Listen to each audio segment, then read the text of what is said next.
Mon petit doigt m'a dit. De ce petit doigt qui fait référence au seul petit doigt qui est à portée de main, qui pourrait facilement se glisser dans l'oreille pour susurrer quelque chose, chuchoter un secret, ce qu'on dit aux enfants pour leur faire croire qu'on sait la vérité de quelque chose qu'ils n'osent pas avouer. Mon petit doigt me dit que tu es à l'écoute du podcast qui allume la magie de tous ceux qui aimeraient activer leur potentiel énergétique en pleine conscience, d'éveiller la meilleure version de soi-même dans le quotidien et retrouver sa force intérieure sans se prendre la tête. Oui, mon petit doigt aujourd'hui va te partager de quelque chose de plutôt intime et un peu personnel vis-à-vis de moi.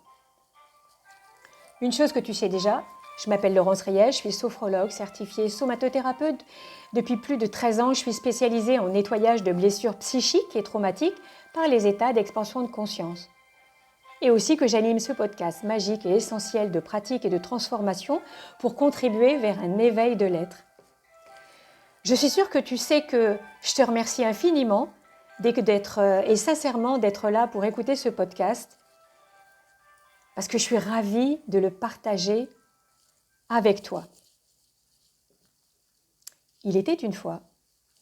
Il était une fois, mon petit doigt m'a dit, et mon petit doigt va te dire plein de choses que tu ne sais peut-être pas sur moi. Mais avant cela, est-ce que comme moi, toi aussi, tu te sens parfois avec un cerveau en ébullition, tout le temps un mental hyperactif, submergé par les émotions ou les sensations, voire les deux en même temps. Résultat, des idées qui partent dans tous les sens, toujours besoin de comprendre, surcomprendre, de contrôler, surcontrôler, d'analyser, de tout décortiquer, de se questionner tout le temps et remettre en question jusqu'à presque douter de soi. Tourner en rond sans pouvoir passer à l'action, bien oui, bien sûr. Moi, en tout cas, c'était vraiment pénible, toute cette manifestation-là d'être trop dans ma tête. Ça t'est arrivé à toi ? Ouais, moi, ça m'est arrivé. Et tout à l'heure, je te proposerai une petite proposition pour lâcher la prise de tête et descendre à l'intérieur du corps. Mon petit doigt va te dire comment moi j'ai fait pour réussir à m'en sortir, à sortir de ça.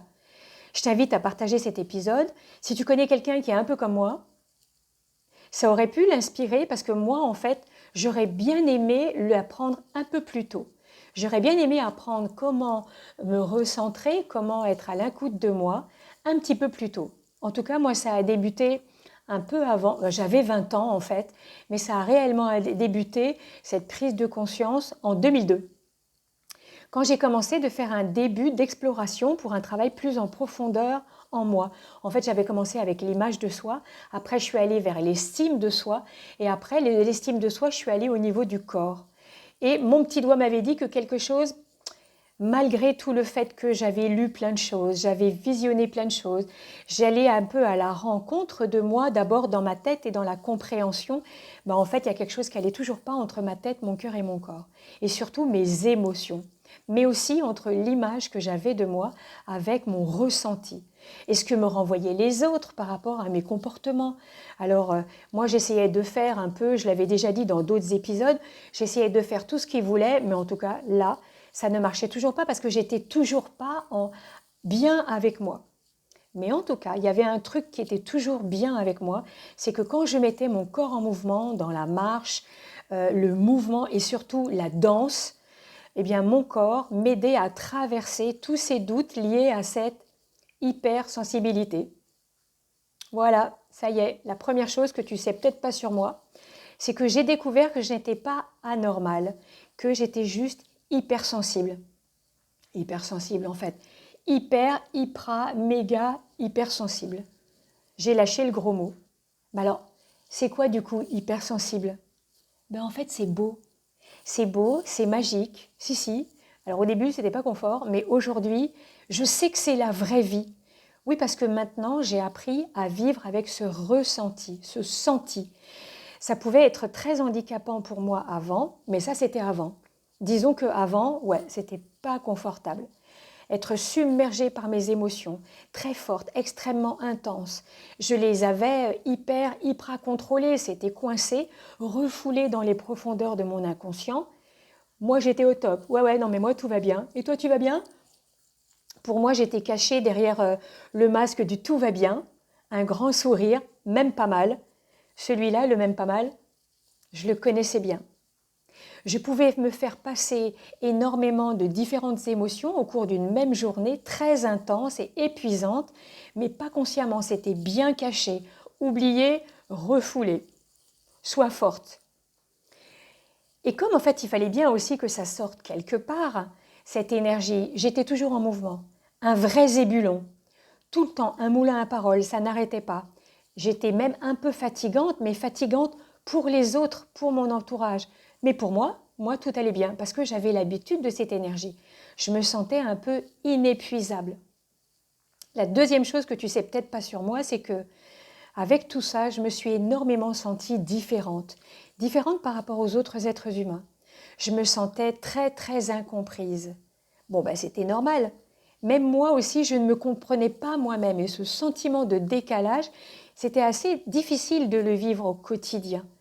En apprenant à gérer mes émotions et ma façon de comprendre les messages entre ma tête, mon cœur et mon corps, hypersensible, réactif par rapport à ce que je ressentais, ben j'ai pu me recentrer dans ma vie, rééquilibrer toutes ces facultés en moi-même par rapport aux autres. Voilà pourquoi je suis devenue somato. Ben oui, que je ramène, somato ça veut dire corps en fait, que je ramène toujours ces sensations, ces émotions, ces prises de conscience à travers le corps, par le corps et dans le corps, le ressenti physique et sensoriel.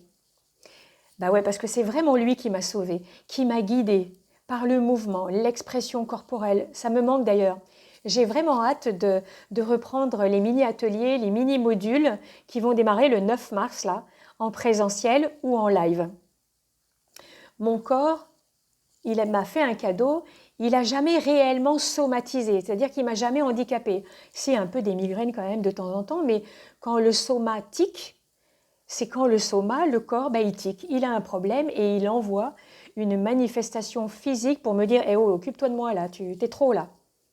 Mais mon corps, en tout cas, il m'a aidé à exprimer pas mal d'émotions et me faire prendre conscience que là, ce que je vivais, c'était pas top. Même si j'avais tout fait pour essayer de les contrôler, j'ai même énormément ruminé, cogité, je me prenais la tête. J'étais soit branchée dans le futur, mais j'étais pas trop branchée dans le passé. C'est seulement après où j'ai récupéré mes énergies du passé pour libérer un présent pour un futur. Aujourd'hui, je suis telle que je suis. Mais quand quelque chose, ça va toujours pas dans ma vie, parce qu'évidemment, je traverse encore des émotions, mon corps me l'exprime, non plus de façon violente, je devenais rouge, bec, j'étais limite dyslexique. Mais en tout cas, il me le manifeste de façon moins violente mentalement, parce qu'il sait que je peux m'accompagner, je peux l'accompagner. La troisième chose que tu savais peut-être pas sur moi, c'est que forcément, j'étais très, très, très exigeante sur moi-même. Je me posais énormément de questions. J'avais tendance à me comparer, à me remettre en question dans des doutes. J'étais jamais assez, toujours trop. Un jour, je me suis dit, ça suffit, il faut que ça change. J'ai fait face à cette charge mentale trop intrusive avec toutes les migraines que j'avais à l'intérieur. Et j'ai fait face à cette hypersensibilité. Sur le coup, je ne pensais pas que c'était de l'hypersensibilité. Je pensais que juste, j'avais du mal à gérer mes émotions. Mais en fait, à un moment donné, être tout le temps à vif de tout ce qui vient de l'extérieur, en hyper-vigilance des ressentis, parce qu'il y avait tout trop en même temps, ça me conditionnait un peu dans de la fermeté et du contrôle. Quand je suis devenue thérapeute, ma douceur, ma bienveillance, mes encouragements et mon écoute, c'était pour mes clients, pour mes patients. Mais pour moi, j'étais limite intransigeante. Je n'avais pas le droit de ne pas réussir. Je devais être parfaite, faire plaisir à tout le monde, attendre pour eux de tout ce qu'ils voulaient, soit forte, même pas mal. Une pression de ouf. Alors du coup, j'ai dû apprendre à m'ouvrir avec plus de lenteur, plus de douceur pour moi, en moi, même si ça m'énervait. Plus de gentillesse, accueillir mon féminin chaque jour. Je t'invite à t'ouvrir à ta dimension bienveillante. Il n'est jamais trop tard à être gentil pour soi. Et puis si tu m'écoutes aujourd'hui, c'est quelque part, tu devais entendre ce message. D'être plus gentil. Ouais, c'est un mot qui est un peu galvaudé, hein, c'est vrai. Et pourtant, la gentillesse, ça permet de trouver un équilibre en soi, un équilibre juste, de s'accepter, Déjà de s'ouvrir à sa sensibilité, quitte à accepter même une part de vulnérabilité.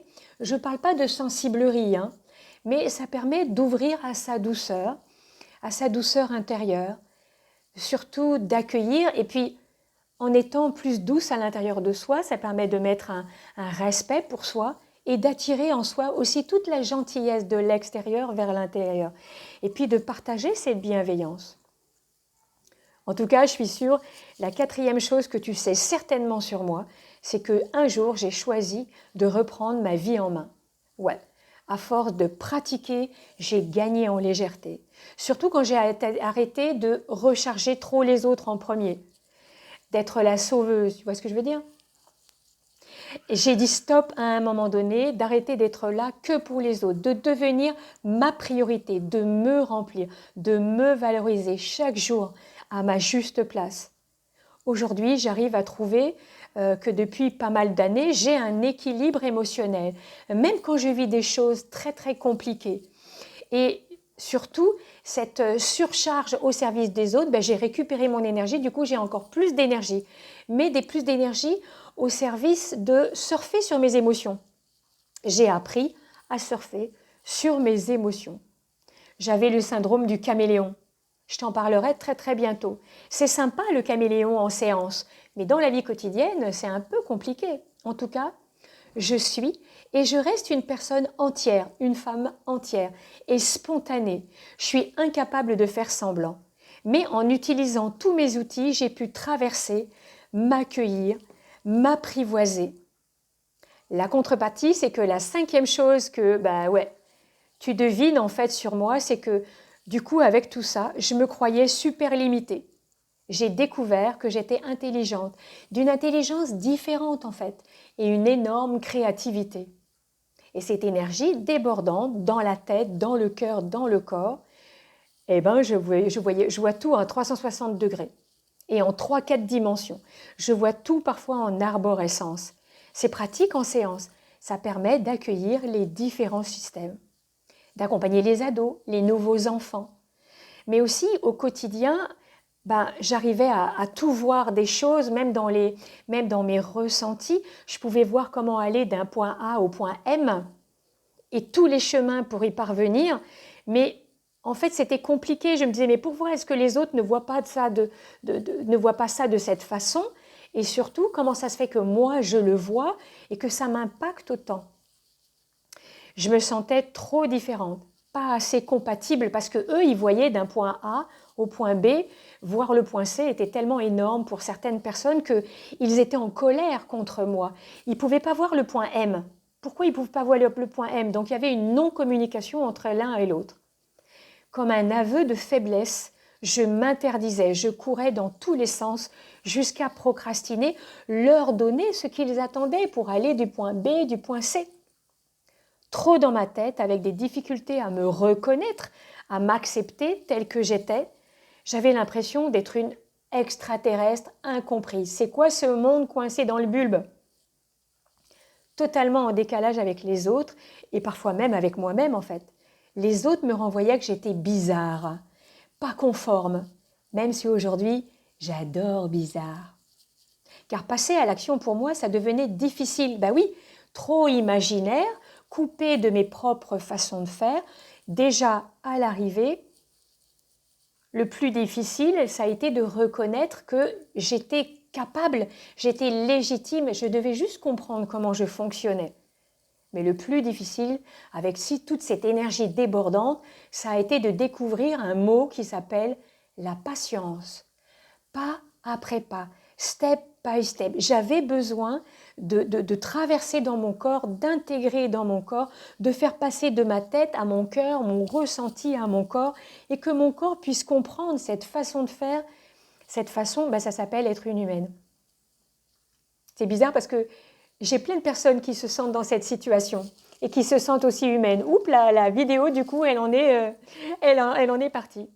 En tout cas, voilà, c'est qu'un jour, il y a plus de 20 ans, mon petit doigt d'humaine m'a dit de faire un travail en profondeur sur moi, en moi, d'investir et changer mes états d'être, de m'accepter telle que je suis, de reconnaître mes qualités et tout ce qui reste à optimiser, et d'optimiser aussi ma confiance, mon estime de moi, d'aller explorer mes talents, ma valeur, et surtout de reconnaître, ouais, c'est génial de ne pas être parfaite, n'est-ce pas? Oh, c'est trop ennuyeux d'être parfait. Je ne sais même pas ce que ça veut dire être parfait. Mais en tout cas, je suis parfaite aujourd'hui pour pouvoir me reconnaître et de transformer cette énergie. En tout cas, c'est aussi, ce travail m'a permis de, ouais, c'est normal de pleurer ses émotions, d'être submergé parfois par ses émotions. C'est une énergie cadeau et c'est une énergie fluide, ça met de l'eau dans la relation. Et cette énergie fluide qui met de l'eau, ça ne veut pas dire qu'on est faible, au contraire, ça harmonise. Oui, c'est possible aussi d'exprimer, d'affirmer ses émotions. Sinon, ce sont des bombes à retardement. Parce qu'on ne pourra pas les contrôler. Ce sont des amis. Nous devons apprendre à les nommer, les gérer avec des mots, MOTS, et les mots MAUX. Ça nous évite tout ça. Ce sont des amis, des guides de ressenti. Oui, c'est indispensable d'accepter de se faire accompagner, traverser sa colère. Ça met un coup de chaleur, une chaleur dans la relation, une lumière, une étincelle de joie dans la relation. Ça ne rend pas plus faible, bien au contraire. Ça demande du courage, de la force et de la détermination. S'isoler de temps en temps quand il y a trop de bruit à l'extérieur, à l'intérieur aussi dans sa tête, pour apaiser l'intérieur, se ressourcer, retrouver ses priorités. Moi d'abord, moi en premier. J'ai eu besoin de rassembler tous mes outils qui ont été excellents pour moi et c'est ce que je partage en séance ou en atelier de groupe. Ce sont eux qui ont réussi pour moi, pour me rassembler. Et c'est pour ça que je ne peux partager que ce que je connais. Sinon, ça ne fonctionnerait pas en séance en fait. Se mettre en mouvement, marcher, écouter de la musique boum boum, danser, faire une séance de yoga, une cohérence cardiaque, une méditation, laisser émerger une technique, un mouvement d'action de sophro, dessiner, peindre, faire de la pâte à modeler.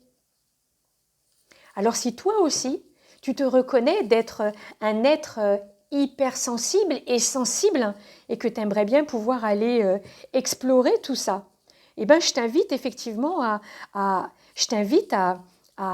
toi aussi à venir m'accompagner, à revenir vers moi.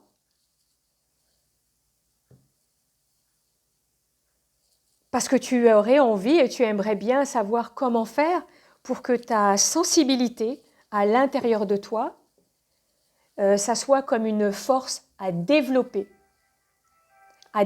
qu'il va falloir apprivoiser, apprendre à le reconnaître, comprendre son fonctionnement, d'exploiter son potentiel énergétique.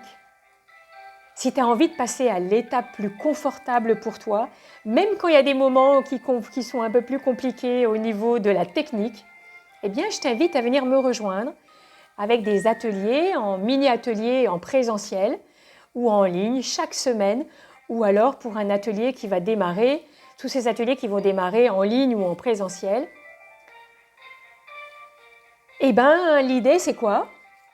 C'est de ne plus réprimer ses émotions, de parler, de se valider dans ses ressources. Arrêter d'attendre après les autres. Savoir prendre du recul. Respirer à travers. S'accepter tel que l'on est. Ouais, ça encourage d'avoir cette capacité quand on est en groupe de reprendre sa vie en main parce que du coup, on est avec plein de monde. C'est ça qui est chouette. Pratiquer, pratiquer, pratiquer, ça permet que les émotions soient moins fortes. Récupérer son énergie qui a été utilisée à contrôler. Alors toi, si tu as besoin de découvrir, explorer ton essentiel, ton ouverture de cœur, je suis là pour toi. Je te propose de venir peut-être me taguer si tu as envie ou de m'envoyer un petit commentaire sur cette vidéo. Je te remercie infiniment de m'avoir écouté jusqu'au bout pour t'inspirer dans cette nouvelle année, dans cette nouvelle aventure. Et comme j'aime prendre mon temps pour proposer du contenu de qualité qui me tient à cœur et qui fait résonance pour moi et pour partager, je ne fais pas un épisode toutes les semaines. Donc n'hésite pas à t'abonner ou revenir régulièrement sur ta plateforme préférée, que ce soit en vidéo ou en audio. Tu vas adorer explorer ta magie personnelle. Oui, j'en suis sûre. En attendant de te retrouver très bientôt pour un épisode, une séance, un mini-atelier, que la magie enchante ton cœur et te guide sur ton chemin. Allez, à bientôt. Ciao!